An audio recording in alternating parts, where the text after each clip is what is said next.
Το όνομά σας? Ονομάζομαι Σταμάτης Μπαρμπαγιαννάκος και θα σας διαβάσω μια ιστορία μιας ημέρας, σε κάποια χώρα, κάτι μεταξύ σύγχρονου παραμυθιού και ψυχοδιασπαστικής εμπειρίας.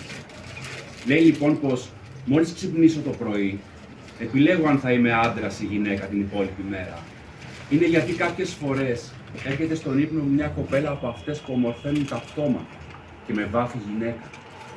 Μάλλον ακούει την διπολική μου φωνή που πάντα λέει πως γυναίκα, άντρας, ρίζες, ταυτότητα παίρνουν το ρίσκο και βρίσκουν τρόπο να συνυπάρχουν στο βλέμμα, χωρίς υποσχέσεις.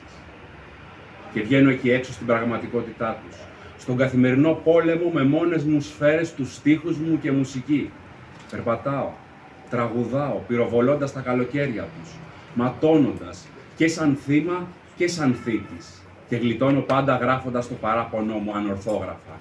Έτσι, μονολογώντας, φιλοπρεπής, σε φιλώ φίλη μου τρέλα και στον ακουμπάω, τον φόβο μου να έχεις.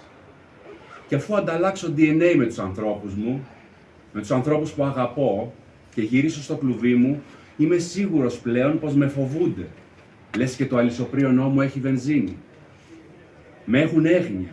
Λες και τα σύννεφα που περπατώ ξεφούσκωσαν και ανεμοδέρνουν. Με ανησυχούν. Λες και δεν θα ξαναφάω ξανά κρυφά όλη τους τη θλίψη. Με αγαπούν. Λες και σε μένα καθρεφτίζουν τη ζωή που δεν έζησαν. Κι έτσι, μπορώ και κοιμάμαι ήσυχος τα βράδια, στο σύμπαν της αποπραγματοποίησής μου. Μερικά εκατοστά αριστερά από το σύμπαν που ανασένουμε. Μπράβο.